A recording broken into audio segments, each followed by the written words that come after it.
Tracking dangerous heat. We will break down the temperatures and humidity heating up the triangle on this WRAL Weather Alert Day. And power out. Hundreds of people are without lights or AC this morning after overnight storms. Next up, when that outage is expected to be restored. Plus, more dangerous heat. As the temperature rises, so does the risk of heat-related illnesses. The precautions people with pre-existing conditions need to take during this hot weather. The key is trying to limit your time outdoors for sure. I don't even know if I really got out much at all over the weekend. That was fine, whether in the car or just in an air-conditioned building. Good morning, everyone. It is 4:30. Back with you on a Monday morning, and we're glad you're with us as we ride through this heat wave. I'm Renee Chu. I'm Jeff Hogan. Yeah, good to have you along. It was tough to find a cool spot over the weekend for certain, and now we're getting into those multiple days where the cumulative effect starts to hold in on it. We'll be up with Elizabeth Gardner very shortly. Breaking news, though, we're following overnight. Power is out for more than 100 people in Johnston County this morning after those storms overnight. Ali Kadlubar joins us live now in the WRAL Breaking News Tracker on Raleigh Road, where outages still remain. Ali, crews are making progress from where they were just a few hours ago. Yes, Renee, just within the past 15 minutes, about 200 customers got their power back. But you can see these crews through the trees right here on Raleigh Road. They are still working to restore power for more than 140 customers. This is video from the WRAL Breaking News Tracker showing these crews working on lines for more than 2 hours. One crew told us a limb fell on a utility line. And we're going to get you that video in just a little bit, but we do want to show you this traffic light here. You can see it is out without power. Remember that four-way stop rule if you're approaching a traffic light that does not have power. This is Raleigh Road right here. Power is expected to be restored by 5:15. We're going to keep you updated throughout the morning. Reporting in Raleigh, Ali Kadlubar, WRAL News. Report Johnston County. As triple-digit temperatures kick off our week, hospitals in our area are seeing an uptick in heat-related illnesses. WRAL's Kelsey Coffey is live at UNC Rex this morning to explain what you should watch out for if you do have to be outside today. Kelsey, good morning. Yes, Renee, good morning. We spoke with the head of the emergency department here at UNC Rex about how heat can impact your health. Heat is the #1 weather-related killer in the country. We know that our heat index today could reach up to 115 degrees. We're just hours away from an extreme heat warning going into effect. You have to protect yourself from these dangerously high temperatures. Here are some of the signs of heat stroke: confusion, dizziness, and passing out. If you or someone you love is experiencing any of these symptoms, call 911. Dr. Ryan Lamb from UNC Rex says children and older adults can be more at risk for heat stroke. He explains what you should watch out for. So it's trying to pay attention for those clues that people, maybe they seem like they have less energy. They're, changing in their sweating habits. They're less active. They look nauseated, real bright red to their skin. People who have pre-existing conditions like diabetes, COPD, and congestive heart failure are also more at risk for heat stroke. So if you want more information about how to stay safe in these dangerously high temperatures, head to WRAL.com. Kelsey Coffey, WRAL News. I'm in Raleigh.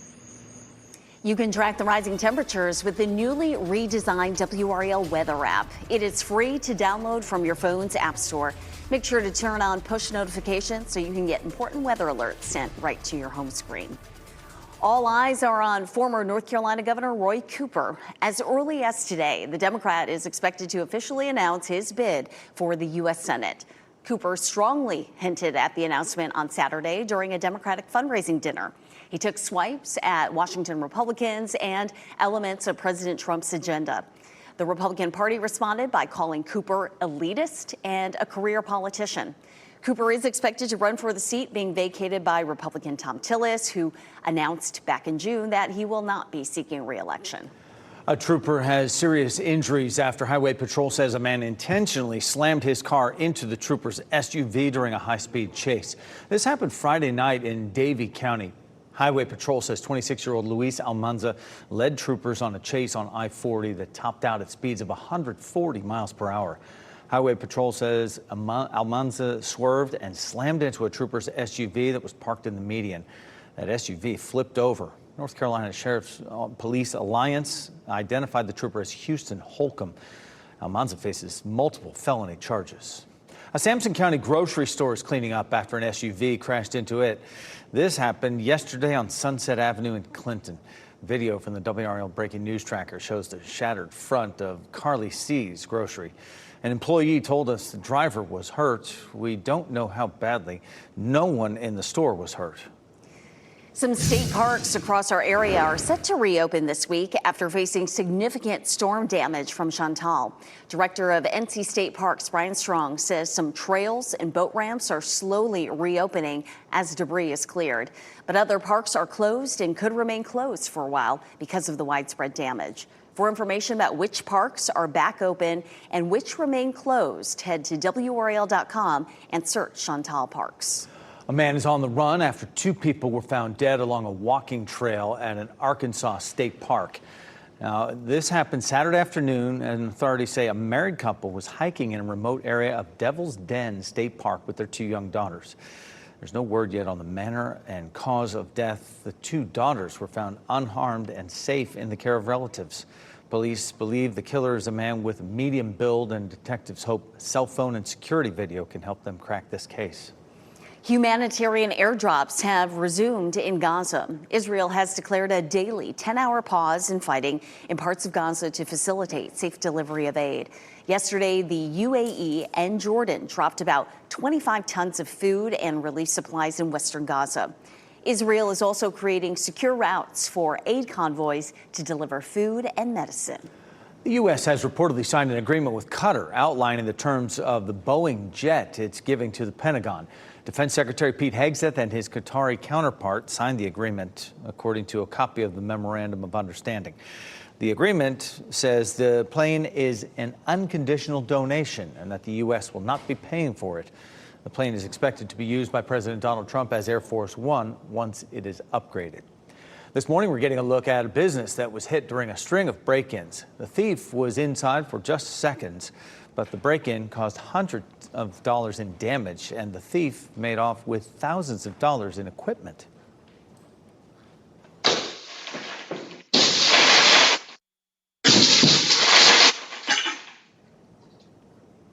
You hear how that happened right there so quickly. It all happened at Yours Durham. That's a film camera shop and studio on North Gregson Street. The shop's owner says it happened early Friday morning. He thought it was an isolated incident until he saw more video showing a string of similar break-ins in downtown Durham.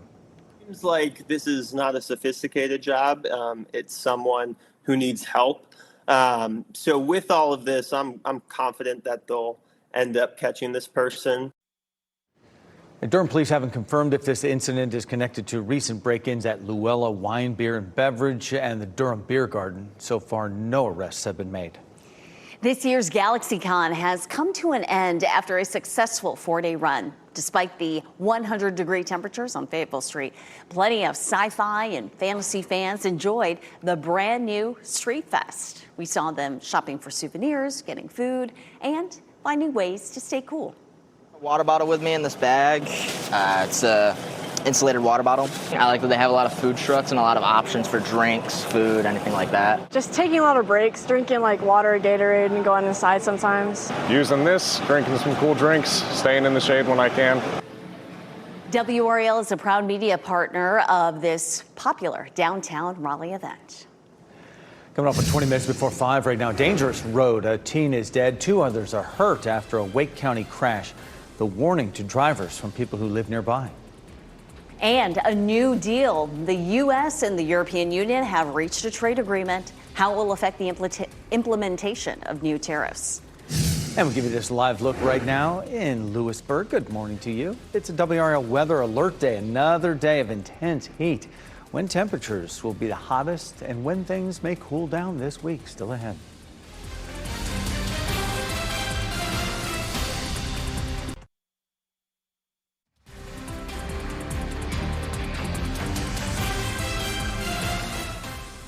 Welcome back. It is 4:43. You're looking live at Roxborough right now. It's going to be another really hot and humid one. It could feel like 115 degrees today.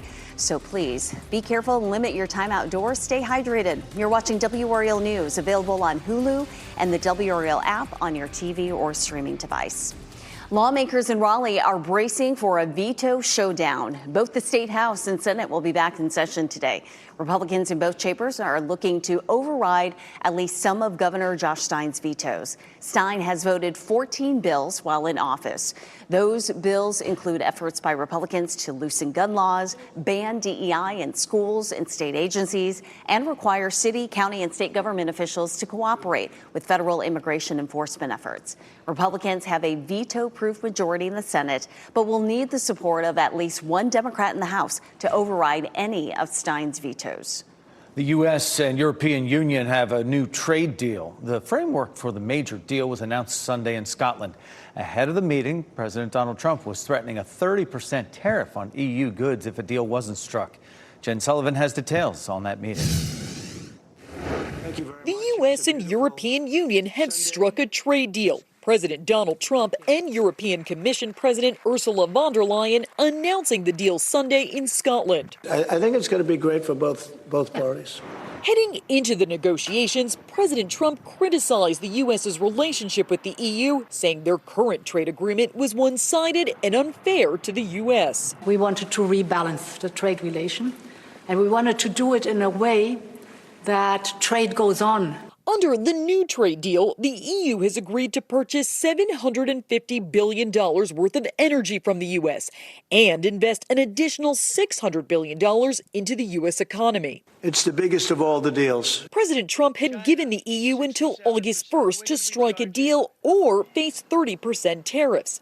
Instead, this new deal puts a 15% tariff on imports. The EU, which is made up of 27 countries, is one of the U.S.'s top trading blocs.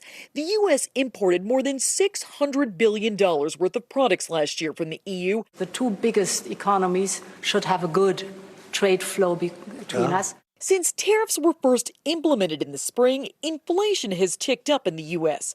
Prices in June rose by 0.3%, according to the Consumer Price Index report, which measures the price change for a variety of items month to month. Well, I think it's a win domestically because he's obviously gotten something that previous presidents had not. The Trump administration says the 15% tariff will take effect August 1st. Jen Sullivan, WRAL News. And President Trump will meet with UK Prime Minister Keir Starmer today. A teen is dead. 2 others are hurt after a crash in Wake County. This happened on Chalk Road near Hidden Nook Lane early Saturday morning, and that's near Wake Forest. The driver, 17-year-old Jackson Brookhart, was killed. Troopers tell us 18-year-old Reese Campbell of Greenville was in the front seat, and another 17-year-old was in the back. They were both taken to the hospital. A neighbor we spoke with says he was not surprised when he found out where the crash was. As soon as they said what happened, I knew exactly where, because I know it's a dangerous curve in the road here. If they have no idea how the road, goes, they lose control of their vehicle, I would imagine. Highway Patrol says speeding was a factor in this crash. A man is dead after an hours-long standoff in Knightdale. Police say they were called to a home in the Planters Walk subdivision yesterday about 9 a.m. for a welfare check of a suicidal man. When officers got there, that man ran into the home. Officers evacuated several nearby homes. They called in a Wake County Special Response Team and negotiators, and after several hours, they went into the home and found that man dead. Police say he had taken his own life. No one else was hurt during that standoff. We are learning new information about the 6 people killed in a Charlotte crash over the weekend. Several were children. A 16-year-old boy was driving an SUV that crashed into a van on I-485 and was killed. 2 adults and 3 children, ages 8, 3, and 1, were in the van. All 5 died. A 16-year-old girl was also in the van. She was hurt, but is expected to survive. The SUV and van both crashed into a tractor trailer. We're told the truck driver was not hurt. Our state is not the only part of the country dealing with this intense heat. Tampa, Florida made history by hitting triple-digit temperatures for the first time in 135 years of recorded weather history. Previous record was 99 degrees in June of 2020. Weather Service says Tampa doesn't usually get that hot because of sea breeze and high winds. A Wake County gamer says he was struck by lightning during an online live stream, leaving viewers stunned. WRAL's Flint Snyder talked to the gamer about the shocking experience that was all caught on camera. Well, I mean, obviously. Gamer Christian Howard was close to ending his online live stream when he got quite the shock. A sudden flash followed by Howard bolting from his chair.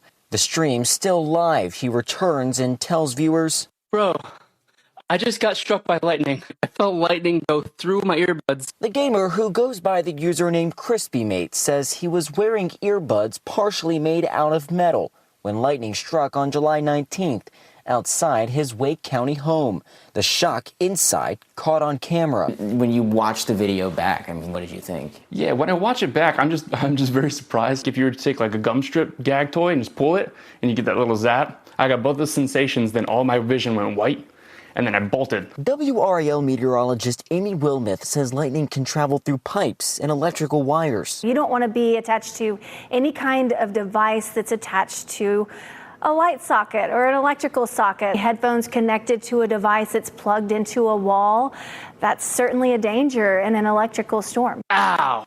Howard says he was not seriously hurt. Felt amazing when I woke up, went straight to the gym, had the best workout of my life. It just feels like a giant drum, just somebody beats the drum in your eardrum. And is taking precautions before the next storm hits. Making sure I'm safe. If I know there's a storm, I'll probably try to avoid it as best as I can. Calming concerned viewers, Howard eventually ended the live stream, a gaming experience he won't soon forget. I'm gonna stop stream. Flint Snyder, WRAL News, Holly Springs. Durham Bulls are celebrating 30 years at the DBAP. The team handed out more than 5,000 free hot dogs yesterday in celebration. The DBAP opened April 6th, 1995 for its inaugural season in the Carolina League. In 1998, AAA baseball came to Durham and the DBAP expanded. Cheers to 30 years, DBAP. 4:50 now. Kiss the Bricks. A history-making victory at the Brickyard 400. Bubba Wallace's monumental win at the Indianapolis Motor Speedway. Rising up, Ozzy Osbourne's music climbs the charts, where the rock legend lands on Billboard days after his death.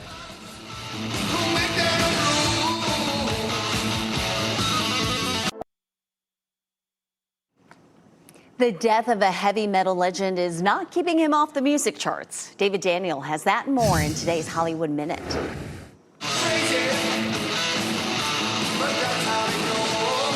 Ozzy Osbourne fans are keeping his legacy alive. Osbourne died July 22nd at age 76. Now his 2003 compilation album, The Essential Ozzy Osbourne, has risen from number 134 on the Billboard 200 all the way to number 7. It's his 10th top 10 album and the first time that record has cracked the top 10. Its previous peak was number 81. Really good. Yeah, almost as good as a man. A Bend It Like Beckham sequel is in the works. Deadline reports writer-director Gurinder Chadha says she's been toying with the idea for a couple of years as the popularity of women's football has soared worldwide, and she's excited to revisit the original characters and build on the film's legacy. I tried to show him that wealth wouldn't solve all his problems. And? It seems to have solved most of his problems. Keanu Reeves is an angel whose object lesson goes awry in Good Fortune. Writer-director Aziz Ansari is a struggling gig worker who switches places with a venture capitalist played by Seth Rogen. Good Fortune arrives in theaters October 17th. In Hollywood, I'm David Daniel. Sunday at the Brickyard 400, a NASCAR driver made history at the iconic Indianapolis Motor Speedway. Bubba Wallace became the first black driver to win a major race on the 2.5-mile oval. He secured the win after a race day filled with obstacles. There was a late rain delay, several overtimes, and concerns about running out of fuel. Other competitors put up a hard-charging fight, but in the end, Wallace took the checkered flag, and he says the win is a testament to his hard work. To win here at the Brickyard, knowing how big this race is, knowing all the noise that's going on in the background, to set that all aside is a testament to these people here on this 23 team. It's been getting old running on the cut line. Wallace's win stopped Kyle Larson from becoming the fourth back-to-back winner at the Brickyard. 5 new players have joined baseball's Hall of Fame in Cooperstown, New York. The annual ceremony took place yesterday. The threat of storms delayed the start of the event, but did not dampen the spirits of the people who gathered to celebrate the players. The honorees were Ichiro Suzuki, CeCe Sabathia, Billy Wagner, the late Dave Parker, and the late Dick Allen. Suzuki made history as the first Asian-born player ever to reach the Hall of Fame. Power outages. Hundreds of people are waking up without electricity when crews hope to get it back on. And heat-related illnesses, what hospitals are dealing with during this heat wave, and what you should look out for if you are out in the scorching temperatures. Baby sleep safety. An infant sleeper is still being sold in stores despite testing that shows it could be dangerous for babies. 5 on your side shows you the problem and the company's response.